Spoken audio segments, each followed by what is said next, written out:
Hi dears, ಈ video ನೋಡ್ತಾ ಇದ್ದರೆ ಸ್ವಲ್ಪ ಆರಾಮಾಗಿ ನಡೀತಾ ಸ್ಲೋ ಆಗಿ ನಡ್ಕೊಂಡು ಈ ವಿಡಿಯೋನ ನೋಡಿ. ನಾನು ಇಲ್ಲಿ ಸ್ಲೋ ಆಗಿ ನೋಡಿಕೊಂಡು ನಿಮಗೆ ವಿಡಿಯೋ ಮಾಡ್ತಾಯಿದ್ದೀನಿ. ಇದು ನಾನಿರೋದು ಲಾಲ್ಬಾಗಲ್ಲಿದ್ದೀನಿ. ಈ ಲಾಲ್ಬಾಗ್ಗೆ ಹೋದರೆ ನಮ್ಮ ಮನಸ್ಸು ಆಟೋಮೆಟಿಕ್ ರಿಲ್ಯಾಕ್ಸ್ ಆಗಿ ಕಾಮ್ ಆಗಿಬಿಡುತ್ತೆ. ಮನಸ್ಸಿಗೆ ಬೇಕಾಗಿರುತ್ತೆ ಒಂದು ರಿಲ್ಯಾಕ್ಸೇಷನ್ ಅಲ್ವಾ ಫ್ರೆಂಡ್ಸ್? ನಮಗೆ ರಿಲ್ಯಾಕ್ಸೇಷನ್ ಬೇಕು ಅನಿಸುತ್ತೆ. ಬಿಕಾಸ್ ನಾವು ಎಷ್ಟು ರೆಸ್ಪಾನ್ಸಿಬಿಲಿಟೀಸ್ ತೊಗೊಂಡಿರ್ತೀವಂದರೆ, ನಮ್ಮ ಫ್ಯಾಮಿಲಿ ರೆಸ್ಪಾನ್ಸಿಬಿಲಿಟಿ, ಆಮೇಲೆ ನಮ್ಮ ಹೆಲ್ತ್ದು, ಆಮೇಲೆ ನಮ್ಮ ವರ್ಕು, ಪ್ರತಿಯೊಂದು ರೆಸ್ಪಾನ್ಸಿಬಿಲಿಟೀಸ್ ನಮ್ಮ ಕೈಯಲ್ಲೇ ಇರುತ್ತೆ. ಆಮೇಲೆ ನಮ್ಮ ಫ್ಯಾಮಿಲಿ ಮೆಂಬರ್ಸ್ದು ಹೆಲ್ತ್ ಕಂಡೀಷನ್ನು, ಅವ್ರದ್ದು ಹೆಲ್ತ್ ಕೇರ್ ತೊಗೊಳ್ಳೋದು, ನಮ್ಮ ಹೆಲ್ತ್ ಕೇರ್ ತೊಗೊಳ್ಳೋದು. ಸೊ ಇದೆಲ್ಲ ಫ್ರೆಂಡ್ಸ್ ನಮ್ಮ ರೆಸ್ಪಾನ್ಸಿಬಿಲಿಟಿ ಆಗಿರುತ್ತೆ. ನಮ್ಮ ಅಂದರೆ ನಮ್ಮ ಅಂದರೆ ನನ್ನ ಹಸ್ಬೆಂಡ್ ಆ್ಯಂಡ್ ವೈಫ್ ಇಬ್ಬರದ್ದು ಆಗಿರುತ್ತೆ.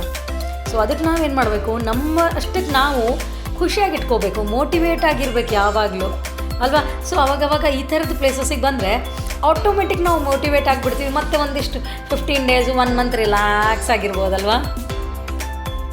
ಸೊ ಫ್ರೆಂಡ್ಸ್, ನಾವು ಹೇಗೆ ನಮ್ಮನ್ನು ನಾವು ಮೋಟಿವೇಟ್ ಆಗಿ ಮಾಡ್ಕೋಬೇಕು? ನಮ್ಮ ಹಾಬೀಸ್ ಥ್ರೂ. ನಮ್ಮ ಹಾಬೀಸ್ನ ನಾವು ಮರೆಯೋಕ್ಕೆ ಹೋಗಬಾರ್ದು ಫ್ರೆಂಡ್ಸ್. ಸೊ ನಮ್ಮ ಹಾಬೀಸಿಗೇನು ನಾವು ಟೈಮ್ ಕೊಡಬೇಕು. It is waste of time ಅಂತಲ್ಲ.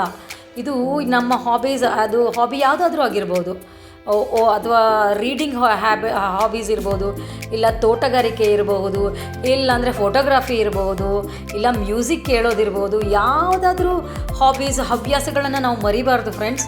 ನಮ್ಮ ಹವ್ಯಾಸಗಳೇ ನಮ್ಮನ್ನು ಮೋಟಿವೇಟ್ ಮಾಡುತ್ತೆ.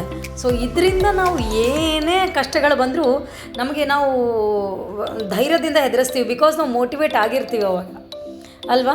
ಸೊ ನಿಮ್ಮ ಹವ್ಯಾಸಗಳನ್ನು ಪ್ಲೀಸ್ ಫ್ರೆಂಡ್ಸ್ ಮರೆಯೋದಕ್ಕೆ ಹೋಗಬೇಡಿ. ಅದು ನಮ್ಮ ಸ್ಟ್ರೆಸ್ ಬಸ್ಟರ್ ಅದ್ದ ಹಾಗೆ. ಸೊ ನಮಗೆ ಸಪೋಸ್ ಸ್ಟ್ರೆಸ್ ಆದಾಗ ನಮ್ಮ ಏನು ಹಾಬೀಸ್ ಇದೆಯೋ, ನಮಗೆ ಏನು ಇಷ್ಟ ಇದೆಯೋ, ಡ್ರಾಯಿಂಗು, ಕಲರಿಂಗು, ಅದನ್ನು ನಾವು ಮಾಡೋಣ. ನಮ್ಮ ಹಾಬೀಸ್ನ ನಾವು ಮುಂದುವರ್ಸ್ಕೊಂಡು ಹೋಗೋಣ ಅಲ್ವಾ? ಸೊ ಪ್ಲೀಸ್ ನಿಮ್ಮ ಹಾಬೀಸ್ನ ಬಿಡೋಕ್ಕೆ ಹೋಗಬೇಡಿ.